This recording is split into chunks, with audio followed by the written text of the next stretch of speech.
મારા છોકરાઓ મને એક જ સવાલ પૂછે છે કે મમ્મી ને પપ્પા તમે ક્યારે લઈને આવશો.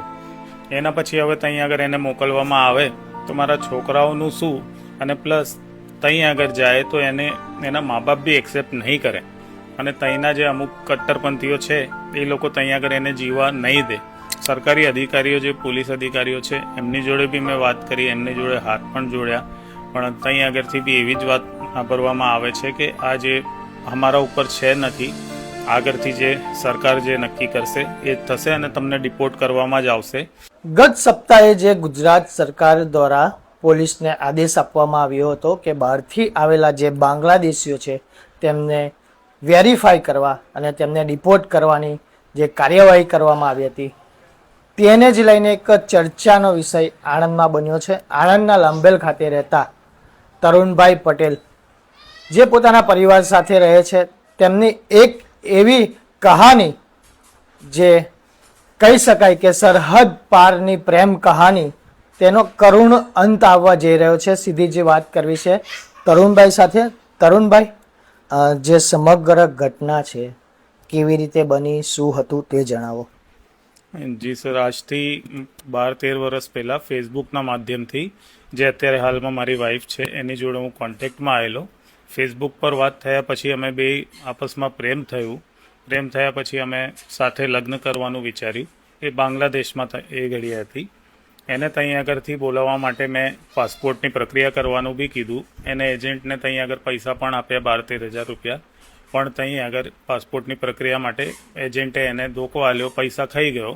એના પછી 2-3 મહિના સુધી એનું પાસપોર્ટ નહીં આવ્યો, અને એક બાજુથી એના જે માતા પિતા છે એ એને ત્યાં આગળ ત્યાંના એક યુવક જોડે લગ્ન કરવા માટે બહુ ફોર્સ કરી રહ્યા હતા, પણ એને ત્યાં આગળ લગ્ન નહોતું કરવું, એને મારી જોડે જ લગ્ન કરવું હતું. તો અમે બે આપસમાં મળીને એક ડિસિઝન લીધું કે તું ગમે તેમ કરીને અહીંયા આગળ આવી જા, આપણે અહીંયા આગળ આવીને ને તું મારી જોડે લગ્ન કરજે, આપણે સાથે રહીશું આખા જીવન. એ ત્યાંથી કલકત્તાથી અહીંયા આગળ આણંદ આવીને એના પછી અમે હિન્દુ રીતિ રિવાજ મુજબ હાર ફૂલ પહેરાવીને અને લગ્ન પણ કર્યા. લગ્ન કર્યા પછી અમે સાથે જ રહીએ છીએ, અને મારા 2 બાળકો પણ છે નાના. એક 8 વર્ષનો છે, એક 2 વર્ષનો છે. એ બંને એટલા પરેશાન થઈ ગયા છે ને એની માં અહીં આગળ નથી. જ્યારથી અહીંથી લઈ ગયા છે ત્યારથી ડિપોર્ટ કરવાની વાત સાંભળે છે ત્યારથી મારા છોકરાઓ મને એક જ સવાલ પૂછે છે કે મમ્મી ને પપ્પા તમે ક્યારે લઈને આવશો. હવે મારી જોડે એમના સવાલનું કોઈ જવાબ છે નથી. ત્યારથી અમે હિન્દુ રીતિ રિવાજ પ્રમાણે લગ્ન કર્યા છે, અને અત્યારે અમને એવું કહેવામાં આવે છે કે એમને ડિપોર્ટ પાછા કરીશું. અગર ડિપોર્ટ એને કરશે તો એ હિન્દુ રીતિ રિવાજ પ્રમાણે મંદિરે પણ જાય છે, બધી બાધાઓ પણ રાખે છે, અને હિન્દુ ધર્મ અપનાવી લીધું છે.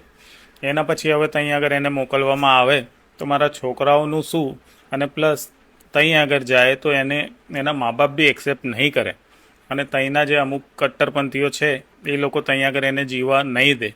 એટલે મારી સરકારશ્રીથી એટલી વિનંતી છે કે એને અહીં આગળ જ રહેવા દેવાય એવી કંઈક પ્રોસેસ કરો, અને છોકરાઓનાથી એની માને ના છીનવો. મારો આખું પરિવાર વિસરાઈ જશે. તરુણભાઈ, એક વસ્તુ પૂછવા માંગીશ કે જ્યારે આ 2 બાળકો છે ત્યારે અત્યારે આપે સરકાર તરફથી આપે કઈ જગ્યાએ રજૂઆત કરી છે, તમને ત્યાંથી શું પ્રશ્નનો જવાબ તમને મળ્યા છે? મેં સરકારી અધિકારીઓ જે પોલીસ અધિકારીઓ છે એમની જોડે બી મેં વાત કરી, એમની જોડે હાથ પણ જોડ્યા, પણ ત્યાં આગળથી બી એવી જ વાત સાંભળવામાં આવે છે કે આ જે અમારા ઉપર છે નથી, આગળથી જે સરકાર જે નક્કી કરશે એ જ થશે અને તમને ડિપોર્ટ કરવામાં જ આવશે. અને મેં હાઈકોર્ટમાં અપીલ પણ કરી છે.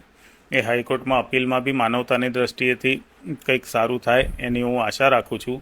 પણ સરકારશ્રીથી એટલી વિનંતી છે કે કૃપા કરીને મારા છોકરાઓને એની માથી અલગ ના કરશો, મારું આખું પરિવાર તૂટી જશે. જી, આ હતા કરુણભાઈ પટેલ કે જેમને જણાવી પોતાની આપવીતી કે જે 12 વર્ષ પહેલાં જે યુવતી બાંગ્લાદેશી હતી તેની સાથે પ્રેમ થયો અને પછી લગ્ન બાદ 2 બાળકો. પણ હાલ જે આ તરુણભાઈ છે તેમની એક જ મનોવ્યથા છે કે જે પોતાની પત્ની અને 2 બાળકો છે સારી રીતે પોતાની સાથે જીવન ગુજારી રહ્યા છે, તે પોતાનું જીવન ગુજારે તેવી સરકાર અને વહીવટીતંત્ર પાસેથી એક મદદની અપીલ કરી રહ્યા છે.